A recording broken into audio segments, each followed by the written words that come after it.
blood gushing from its rent form as it galloped forward on just its front legs. The sound the beast made into its metal faceplate was almost as horrible as the sight of its charging form. What is going on, you guys? Welcome back to the channel. Hope you're having a great one. But without further ado, let's just get into this. Some more Star Wars versus Warhammer. Soldiers of the Storm. You ready? Let's go.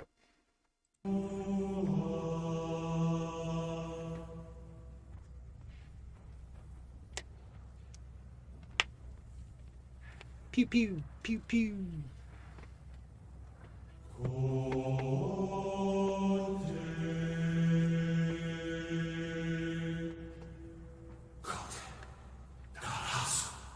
Kate Narasu.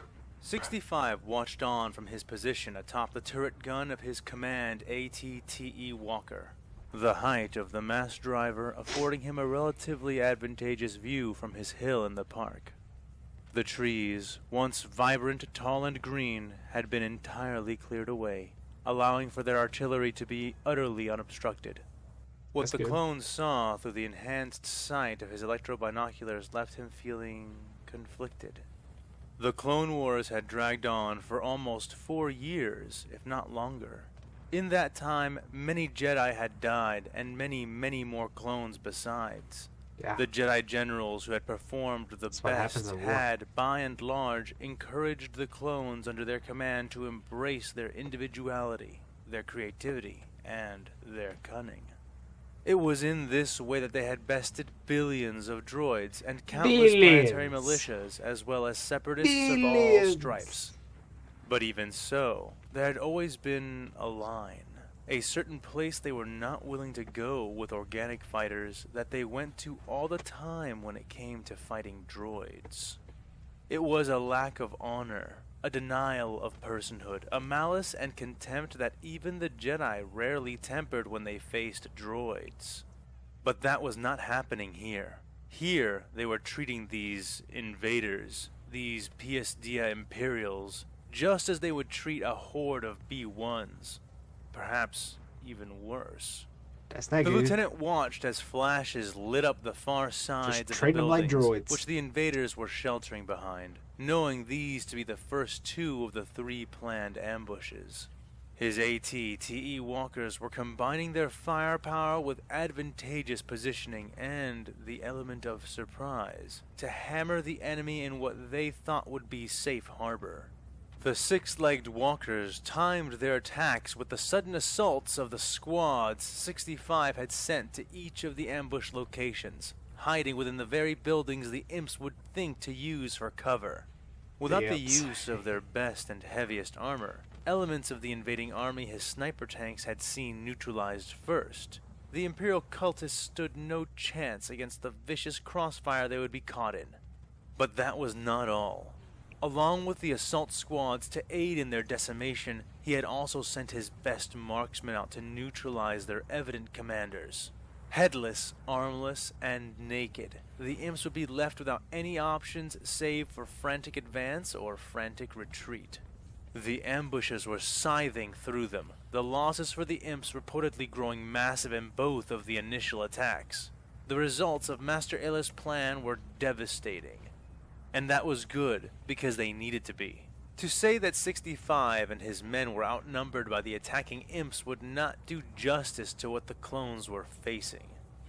Even after enduring prolonged bombardment, the arriving enemy had 12 rifles for every blaster 65 had under his command. And drastic measures needed to be taken to even the odds if they were going to hold their position and continue aiding General Sakura in the main battle. "Commander," said a voice through the comm. Commander. It was Vector, one of the marksmen turned assassins whom he had sent out to the first column. He and the other 2 had been instructed to choose high-altitude locations among their buildings, flag the enemy commanders, and then take out the one they thought was highest ranking. Hard lessons from the Blue Massacre had revealed that Imperial forces were heavily reliant on their command chains and commanders in general. Naturally, removing them became as much a priority as targeting the tactical droids. "I got him. Enemy commander in the first column is dead," he said, A moment later, another voice mirrored the words, slighter this time. One of the tanks blew him away before I could get him, but yeah, enemy commander in the second column is neutralized, said the clone marksman. Good, both of you get back here on the double. Let the assault squads withdraw at their own pace, he told the snipers. Sir, yes, sir, they said in unison. 65 waited a few seconds more before looking down at the small console on his wrist and contacting his third assassin who hadn't reported a kill yet. Catch, have you neutralized your target? 65 radioed. No. There was a pause, a silence. Not yet. Still looking for him. Who's my target, Catch. idiot? What's the matter, Catch? Their commanders are typically not difficult to spot. I know, the marksman said, but I'm not seeing the typical signs. Don't worry, I'll find him. The attack on this column hasn't even started yet. Oh wait, something's happening, said the clone sniper. Just focus on finding the commander and taking him out. You copy? 65 said. Yes, sir, said Yes, Catch. sir. 65 cut the link and then refocused his attention on the ongoing attacks, knowing that the third and final one would begin at any moment. It bothered him, but did not surprise him that the attacks had not been perfectly synchronized. The third column had traveled farther than the other two, and arrived later. To ensure maximum damage, the clones needed to give the Imperials time to cluster in the protective shadow of the building. The more tightly packed, the better. With their cover turned into a kill zone and unable to organize a defense, the Imps would be left with only two choices. He had hoped they would choose to retreat and scatter, but 65 could already see that both the second and first column were electing to charge desperately forward. Column 2 still had armored support, though it was rare, smoking and barely managing to plod along when it appeared on the opposite side of the bridge. Men clung to the armor and swarmed around it like green-clad rats. The turret of the tank, a Lehman Russ battle tank according to the intelligence they had on the Imps, was odd compared to the one 65 had seen before, squat and glowing a bright, radiating blue. The cannon flashed, a shining burst moving up from the base to the end of the barrel before discharging a tight, radiant lance of blue, hyper-accelerated plasma. The beams struck the center left of the fortifications across the bridge, instantly burning through them, and through the ground and building, leaving a dripping circular hole through the entire structure. The gap was only 4 feet around, but anything even close to it was emulated, and where before there had been a pristine line of barricades ready to be defended, now there was a hole, and then, after a second discharge, another hole soon after. 65 scowled. Stupid Divert tank. 25% of our current artillery capacity to the defense of the bridges, he told the officer who stood just below him, to his left. The commander gestured with his electrobinoculars. Hey, you. Focus fire on the tanks and vehicles. Get. Yes, sir, Go. said the officer, Get up turning there. to Go relay help. the specific orders into his helmet comms. Several of the three-legged sniper tanks turned away from the high-firing arcs they were using to aid Master Aayla Secura's assault, and brought both their mass driver cannons and their dorsal medium laser cannons to bear on the much closer and completely exposed targets charging across the bridge. The effects were decisive. The assaulting tank and many like it were suddenly rent into pieces by a volley of laser-grade blaster fire and ionized solid shells of Durasteel. The tank with the plasma weapon in particular sparked and seemed to suck in the air around it as it rattled and fell to pieces before detonating in a sudden, deafeningly loud explosion. The Imps near the tank became sprays of senseless flesh bound within armor, bursting like children's water balloons against the onrushing palm of the concrete-like compression wave. The murderous air was, itself, running ahead of something far more lethal, an expanding corona of heat and energy which atomized all it touched, blackening blood, and shearing away the armor of uniforms before the remains contained within them could even touch the ground. When the rising, electrically charged mushroom cloud had been cleared away, it revealed a new chasm almost twice as wide as the tank itself had been. leaving a large gap near the center of the bridge surrounded by molten and superheated metal. 65 braced himself as the shockwave. I don't know about you guys, but it sure seems like the Republic is holding their own against the Imperium. Will they keep it up? I don't know. Waves from the distant blast rolled over him, his helmet shaking slightly. When he raised his head to view the scene once more, he was shocked. Not by the power of the explosion or the damage it had caused. It was the Imperials that shocked him, not the tank at all. The imps of the second column, despite an enormous amount of their forces having been devoured by the blast, were still trying to follow through on the assault.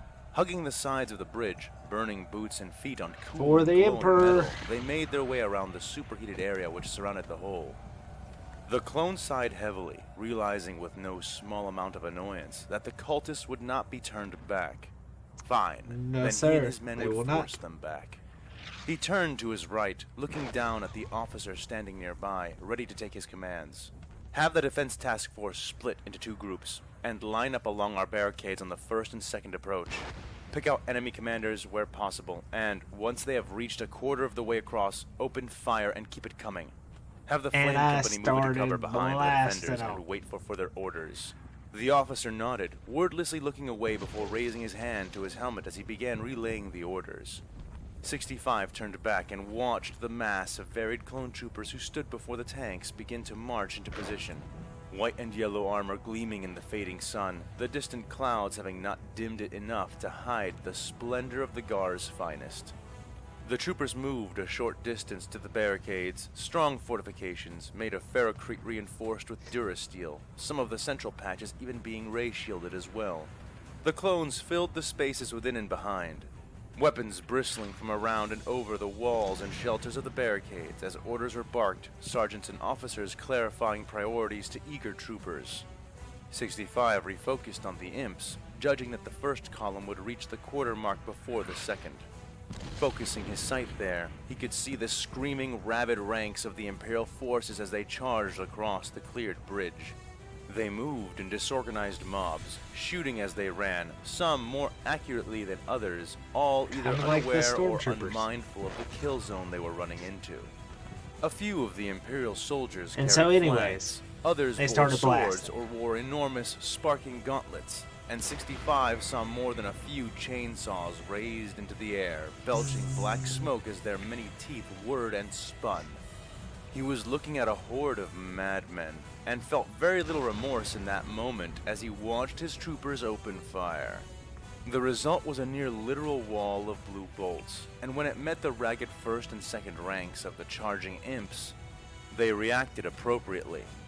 Men were thrown off their feet, flesh burning and melting as flak armor was burst open, scattering shards of shrapnel. Warriors in carapace armor staggered through the first, second, and third volleys, but began falling in mass as they were boiled alive inside their shells of ceramite.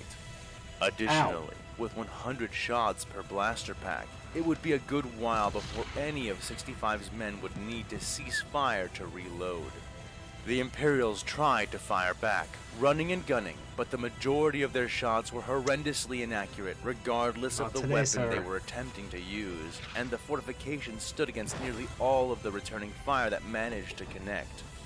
It was not long before the imps of the first column began to break, falling to fear as comrades and commanders alike fell all around them.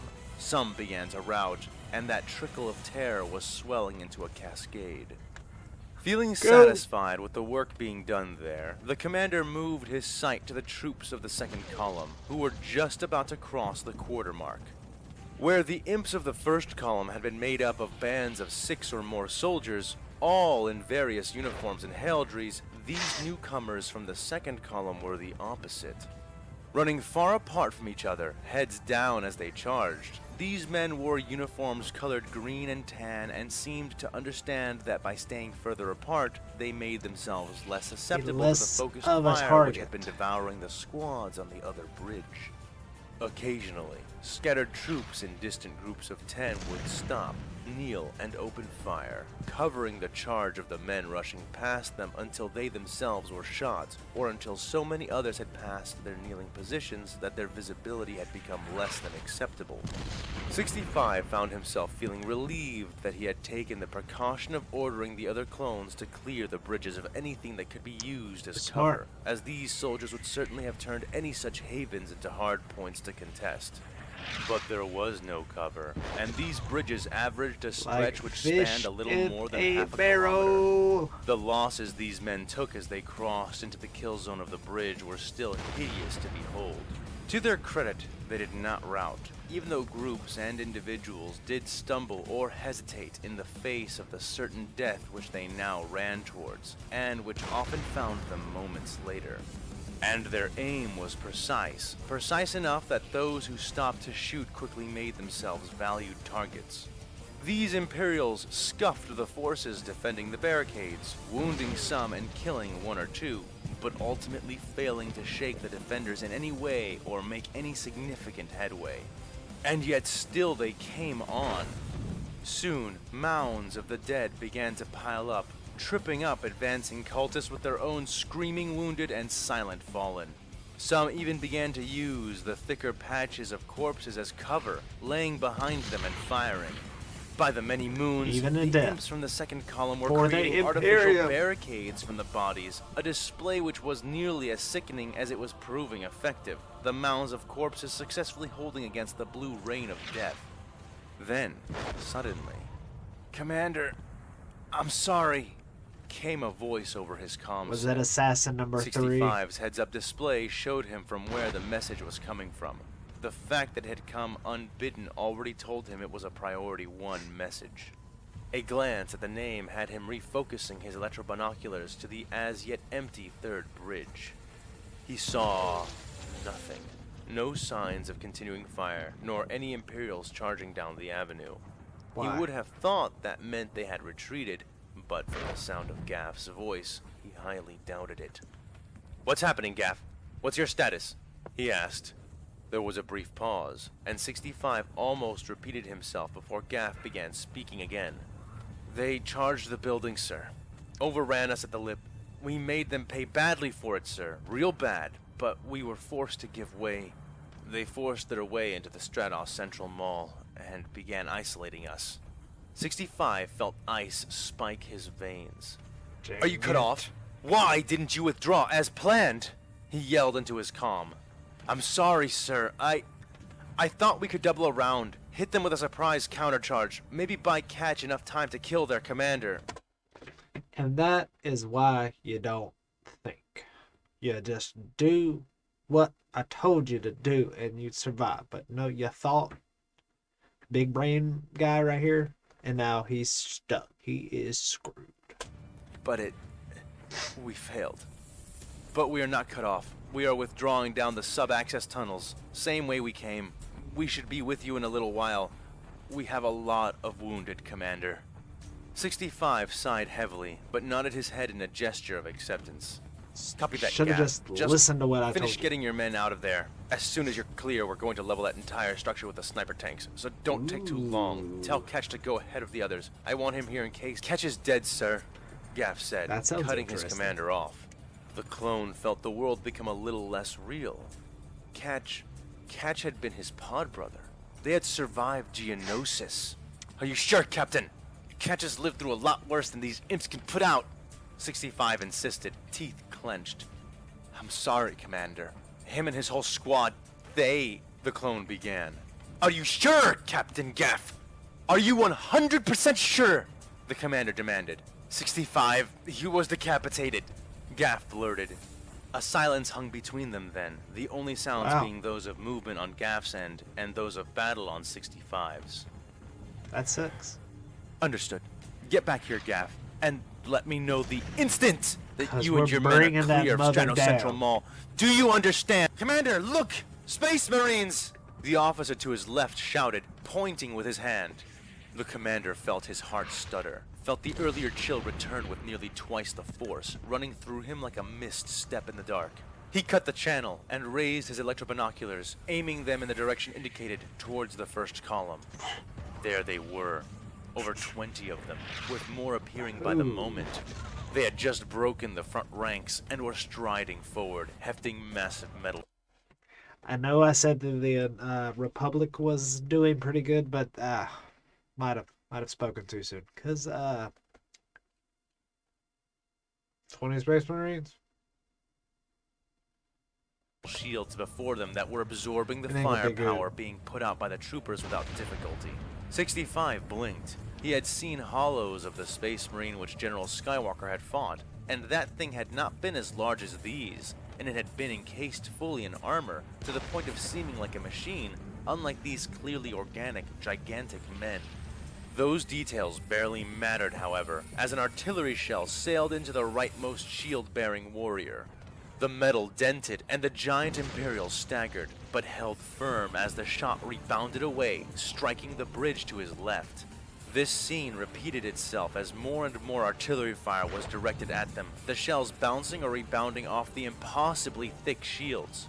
How, by the many moons, could men be strong enough to do anything like that? Without speaking, Bionics, 65 gene reached down seeds, to his belt I don't and know, withdrew lots a of things. detonator. It was little more than a thin metal tube with a bright red button on one side and an antenna on the other.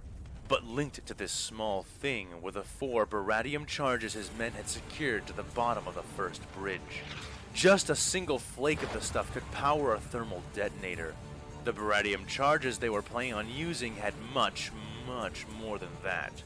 He had placed them in accordance with General Sakura's orders, but he had hoped he would not be forced to use them.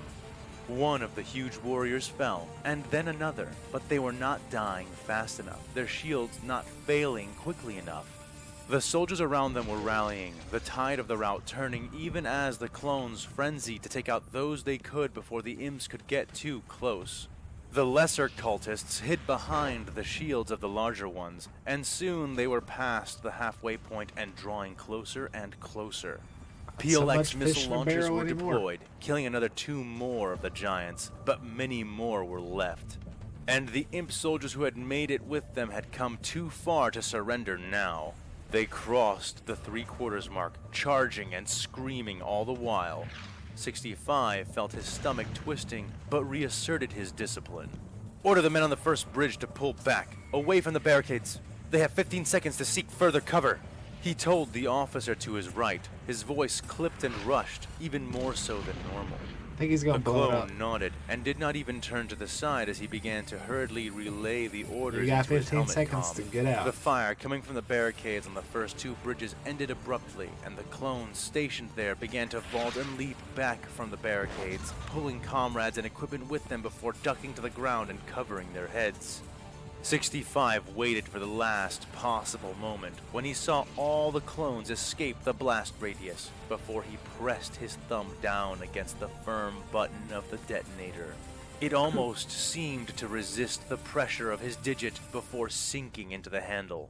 The charges detonated in a row, starting with the one farthest from the barricades and rolling forward with 3 more successive blasts.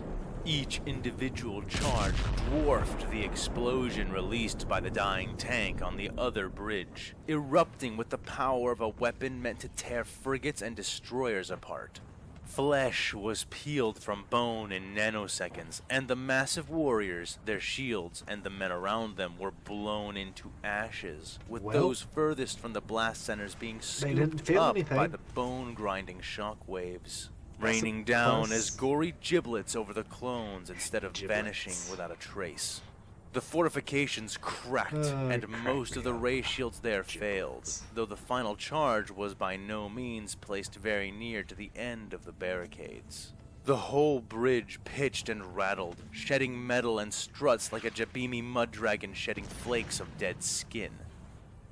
By the time the 4 fiery blasts had fully concluded, they had not left one large hole burned through the structure, but rather had left the entire structure of the bridge completely skeletal, with gaps and pitfalls now riddling its creaking, swaying surface. It was a testament to Axumite architecture that the whole thing did not simply collapse into the chasm it spanned, where it That's would what I fall was for thinking. hours Why before is it coming to not rest hundreds of destroyed? kilometers down. The display of absolute destruction, coupled with the very nearly untraversable state of the bridge, finished the work the ambushes and blaster volleys should have completed long before now. The enemy fully broke.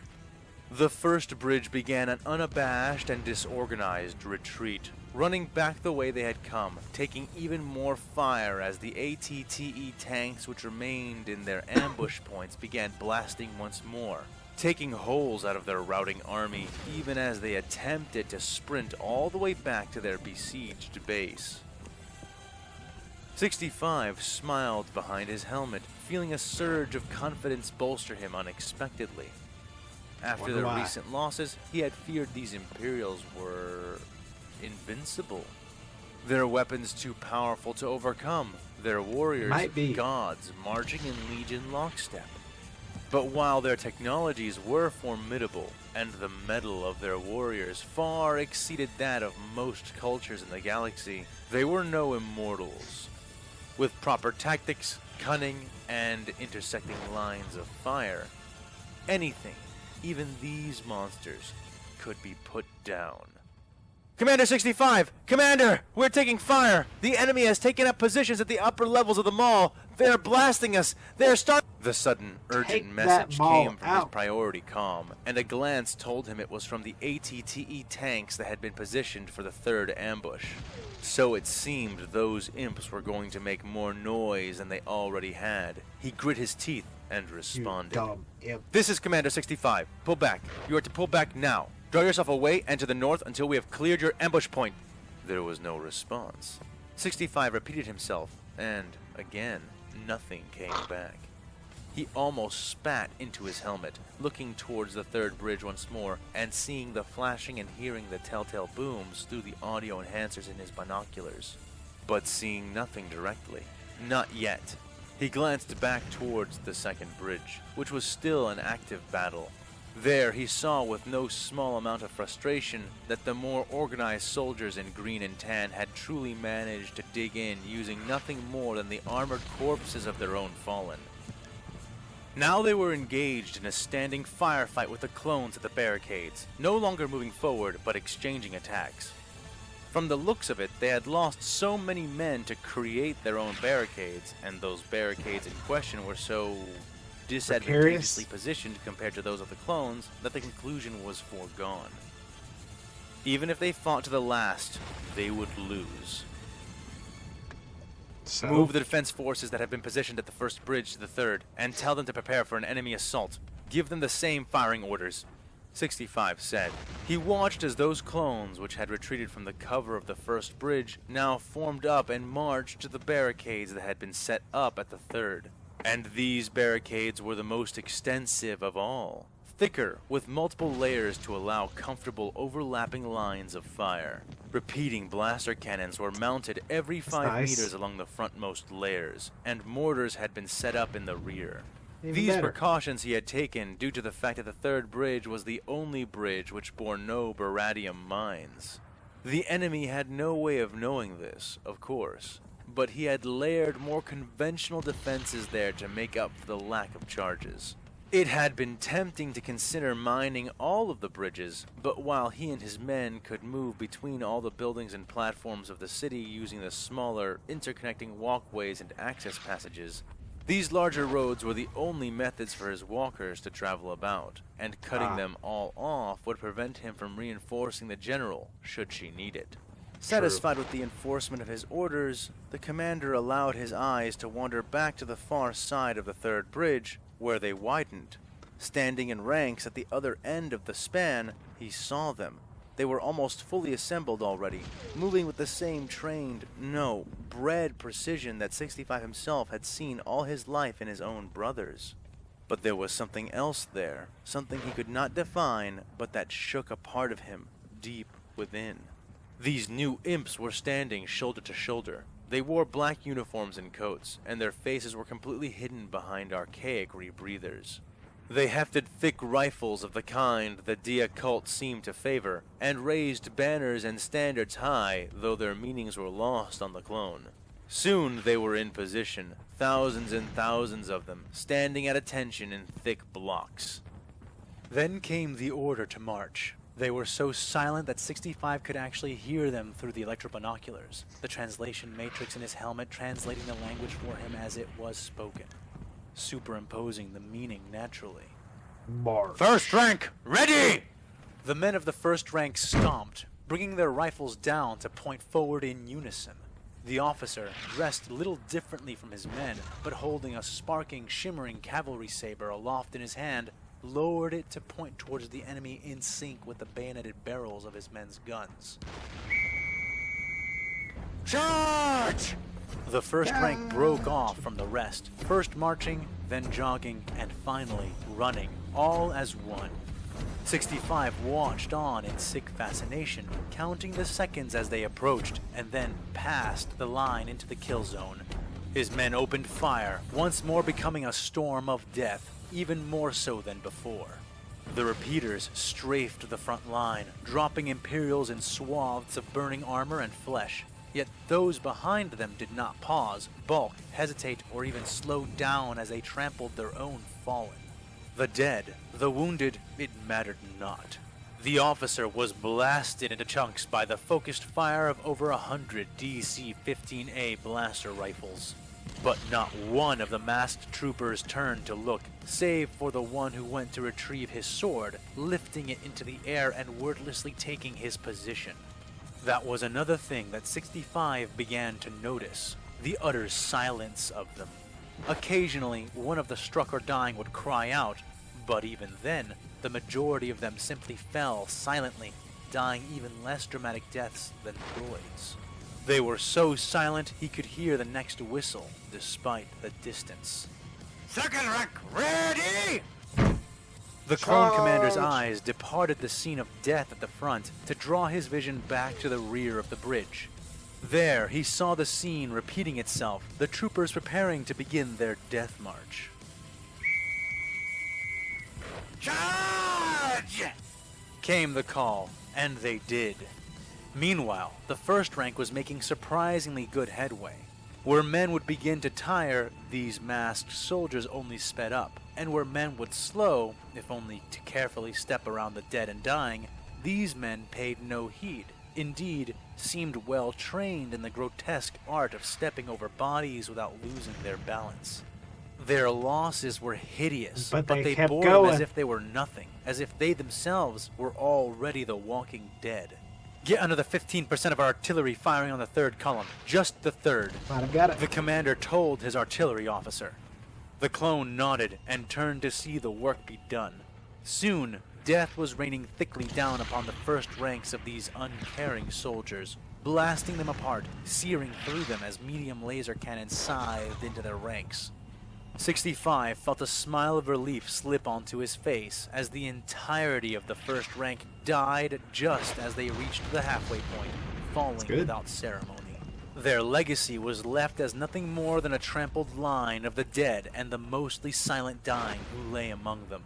Those that could picked themselves up and attempted to continue their charge, while others did what they could to heft their weapons and fire from where they fell. All but those that managed to pull themselves to the very sides of the bridge were crushed to death under the boots of their brothers in the second rank, and the sight killed any joy 65 had felt. Already the second rank was being mauled to death, but they had walked past the halfway point, which meant another whistle. Third rank, ready? For the Emperor! For the Emperor! Charge! 65 had seen this kind of thing before. This was the start of a situation that was about to roll out of his control, and he had to stem the turn now. I want 50% of all of our artillery capacity going to the third bridge. Everything we've already reallocated, plus whatever else we need to get us there. Go! 65 ordered. Sir, General Sakura is relying on that support, the officer said. I don't 65 grit his teeth, eyes focused on the far side of the bridge again. Half rank! Ready! That's why we were only taking 50%. Now follow my orders, soldier! The commander snapped. Do it! Sir, Now. yes, sir! The clone said hastily, relaying the commands. 65 almost held his breath as he watched the orders take effect and breathed out a sigh at the results. The second rank was obliterated in short order, and while the third rank had made progress, it certainly would not be enough now with this new rate of loss. The bridge was almost shaking with the amount of fire being poured onto the wide mouth of the avenue. Idly, his eyes moved back to the rear of the line and bulged in his skull. "Death Riders! First cadre! Ready?" came the call. But it was not men who stomped in response. It was horses. A line of cavalry made up of enormous, claw-hoofed horses, bearing more masked men, each one wielding a long lance or spear. They lowered these weapons as the infantry had done with their Charge. rifles.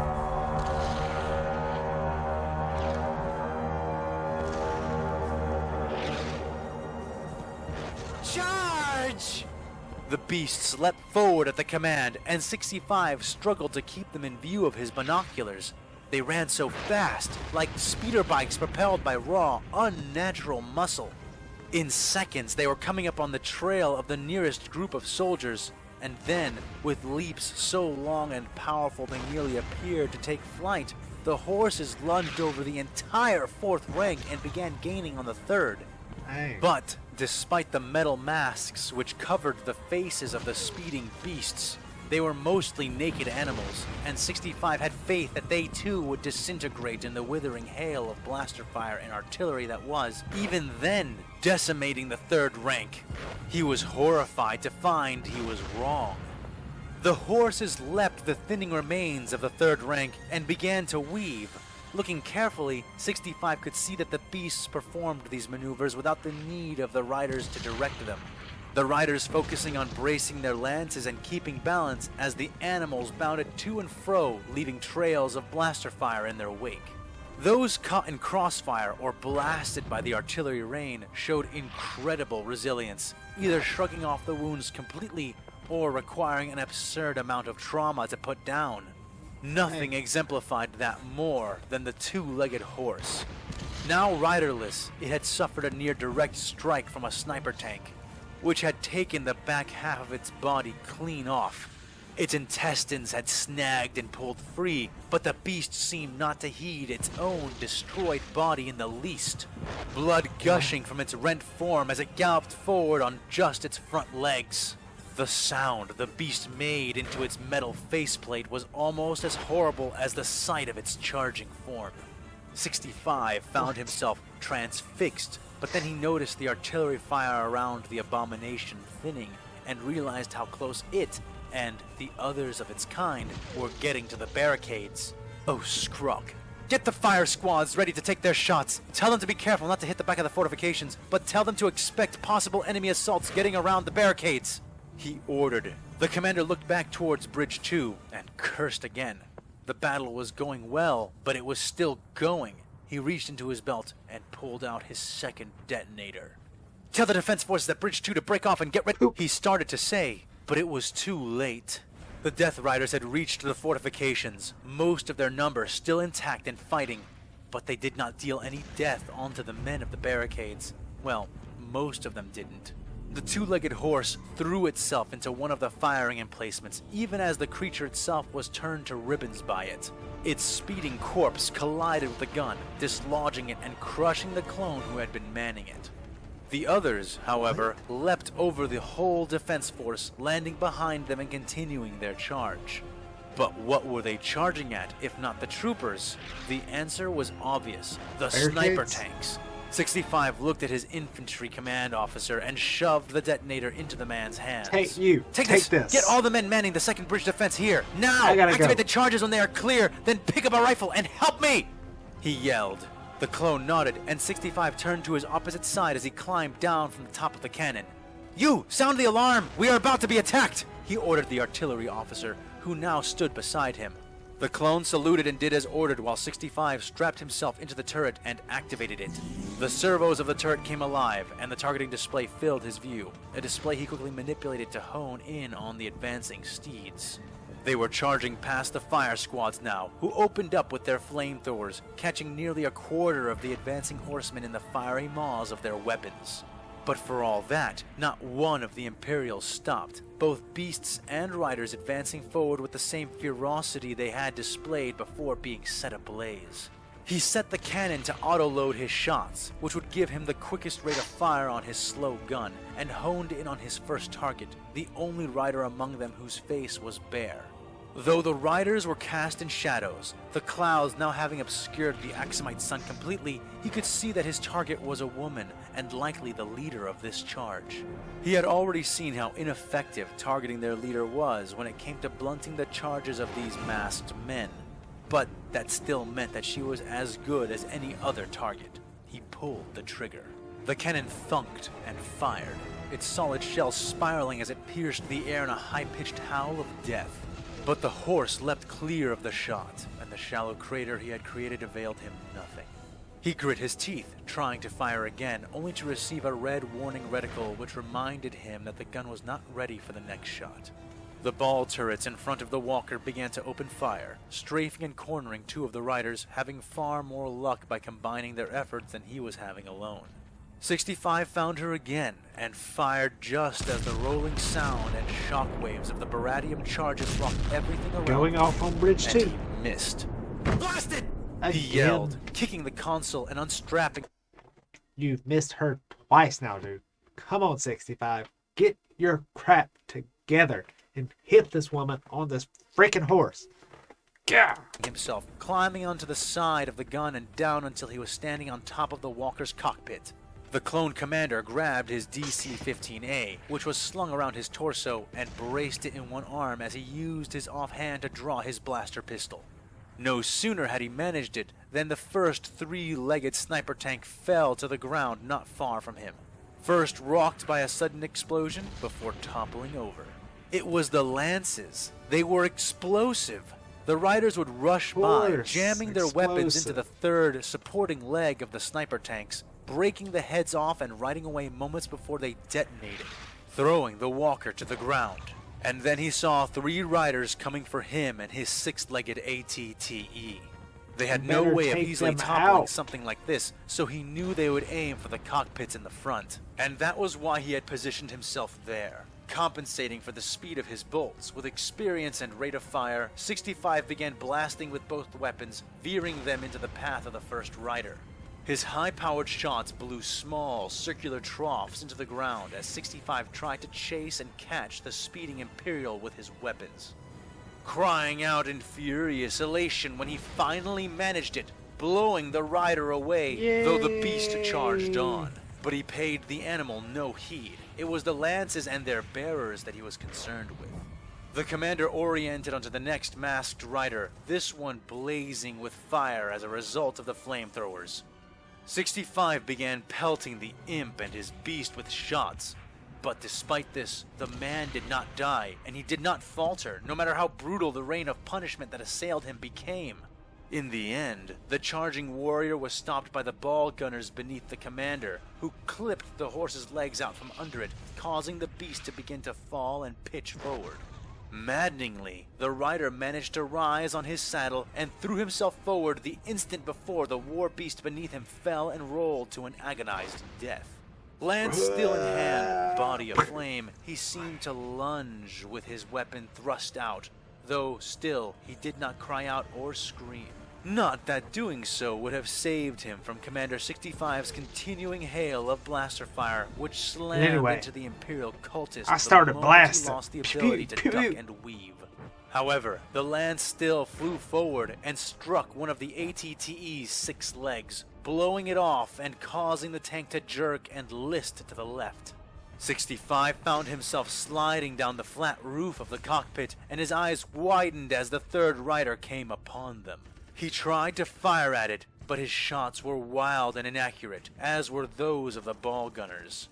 Without thinking, he roared and threw himself forward moments before the enemy's exploding lance smashed into the cockpit of the walker. The explosion helped to propel him through the air as his path came to intersect that of the third rider, dropping his rifle and letting it hang by its strap as he extended his arms. His soaring tackle connected a moment later and threw the rider clean off the horrific horse which You bore go, the 65. Imperial You into battle. go. They both hit the ground hard and rolled in the churned, loamy earth. 65 rose first, head swimming, utterly disoriented as chaos reigned all around him. The tank crews were doing their level best to fight off the sudden flash assault, but they were unprepared. Without speeder bikes of their own, catching and killing the riders was proving more than difficult, and walkers were dropping and exploding left and right. He was so dazed by the sight that he almost didn't react in time to avoid being pulverized. The rider he had knocked off the horse had come for him. Unmasked, face set in a furious, bloodthirsty grin as she curved her enormous, sparking fist down towards him.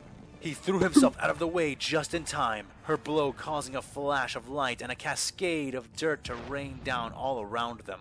She withdrew her fist from the crater she had created and turned to face him again, her sadistic expression appearing even more shockingly crazed in person than it had depicted over the targeting computer of the turret. "You!" 65 yelled, raising the blaster pistol still clutched in his hand and firing. She growled like an animal and swept her fist in front of her, the sparking oversized gauntlet there shimmering as it absorbed the blaster bolts. Her other hand whipped up and out, wielding one of the thick, bizarre bolt pistols of the Imperial Command class. He kept firing to keep her from taking steady shots, but he felt the rush of death thrill his entire system as he leapt up, zigzagging as he fired. He could feel the showers of dirt tossed up by the exploding ammunition of her weapon, could feel the shocks of the stone and metal shrapnel scrape and scratch against his armor as he moved and fired to stay alive. But then she shot right where he planned to step, and while the bolt had detonated before he had moved his foot there, it had succeeded in creating a heated slurry out of the earth.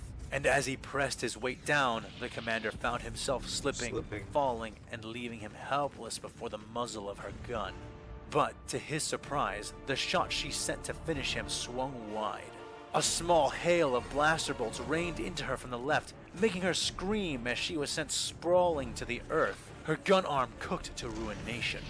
The infantry officer ran forward, a long blaster rifle held out as he approached, shooting the Imperial a few more times to keep her down before coming to his commander, helping him up out of the dirt. He saluted to 65, not waiting for acknowledgement as he began to report. "Second half of the defense group is heading here now, sir, even as we speak. First half is still holding the bridge." 65 nodded and slapped the man's shoulder pad, elated to be alive. "Good. Call in the medical assault ships. We're going to have a lot of wounded, and we may need the support besides," the commander said. The officer saluted again and began relaying the orders. 65 took the time to survey the battle, and, after a few pained moments of observation, wished he hadn't. The Flame Company was uselessly chasing horses around along with the survivors of the tank crews and what few troopers had still been here. The defense force would arrive soon, but until then, they had almost no way of stopping the cavalry running amok. Already, 65 could see that they had used up most, if not all, of their lances, and had switched to swiping at men with sabers and firing pistols with their free hands. He and his men needed some kind of ace, a pincer, something to counterattack with. Also, tell the ATTEs on the other side of the chasm, 65 added, a plan starting to form in his mind. To come in from behind the enemy force, and the commander was cut off as the officer in front of him was suddenly blasted into 1,000 pieces, the force of the blow which dismembered the clone enough to send 65 himself falling back a few feet. Yikes. He scrambled in the dirt, wiping at the gore covering his visor as he looked up at the form that loomed over him. Dyed red by the blood and backlit by dark, roiling clouds which churned and hummed with distant lightning, the female commissar that he had watched his officer put down staggered into view. Blood dripped from her chin, and half her face was seared. Her gun arm hung limply, clearly useless at her side, and the uniform around her torso was pockmarked with blaster burns, which revealed the cracked and hissing ceramite armor beneath. Though her expression was still one of unremitted bloodthirst, she was no longer grinning. "Disgusting slave replicate!" She spat, each word slathered in malice. The deranged Imperial dragged herself forward, and he raised his pistol, opening fire on her. The woman in red snarled and blocked the shots easily, staggering closer and then halting, a look of mortal fury coloring her face. 65 wondered what had happened until he saw the white armored boots begin to filter into his vision. He looked around and found the defense group had finally arrived, the men surrounding him, rifles out and aimed towards her. She staggered back, her leg, which had been clearly wounded in the volley, almost giving out with the movement. His troopers helped him up, and 65 aimed his pistol at the woman. Disgusting, murderous cultist! He spat back at her. Her burnt face flushed, and she staggered forward, falling to one knee with the act, her weaponized fist sparking and pulsing, but unable to reach him. 65 removed his blood-streaked helmet, handing it to the man next to him as he sneered at her. She screamed her defiance in response, and he silenced her cry with one shot. The woman dropped backward into the dirt, never to rise again, her fury branded on her face as clearly as the hole in her head. All around them, the rest of the defense force was already engaging with and hunting down the maddened cavalry. The next several minutes saw the clones massing to corner and drag down each and every single one of the Imperial horsemen, none of whom ever chose to retreat despite ample opportunity to do so. By the time the last of them had been blasted to death, much more time had passed than 65 would have considered acceptable. Soon, a new officer was selected to take the place of the man the mad woman had killed, and he stood by awaiting orders. Looking about, the commander could see that spirits were shockingly low. The artillery had been devastated, much of the command staff killed, and the barricades were moments away from meeting the ranks of the enemy in close quarters. Despite the successes thus far, things had become suddenly bleak, and above them all, rumbling clouds which sparked and flashed began to release the very first drops of what was sure to be another of Axum's freezing rains. 65 grit his teeth and stepped forward. Come on, troopers! Do I need to remind you of the strategic importance of our position here? He gestured with his pistol towards the shining buildings of Azure City, now lit by their internal lights as the rumbling storm stole the daylight.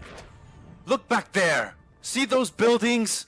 They are full of the people we are here to save. This whole planet is! Our mission is to take this city and take it swiftly.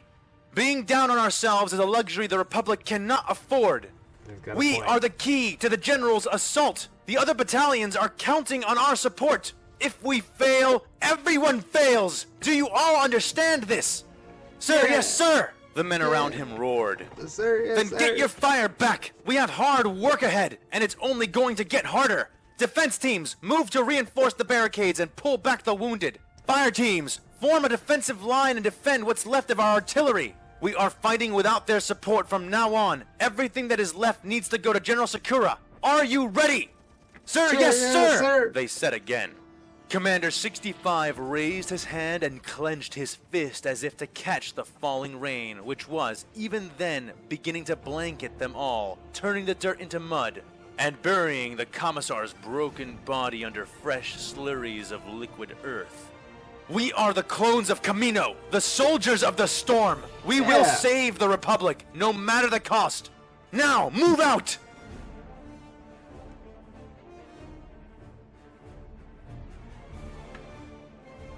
Alrighty, guys. Well, that was Soldiers of the Storm. So, like I said earlier, guys, it seems like...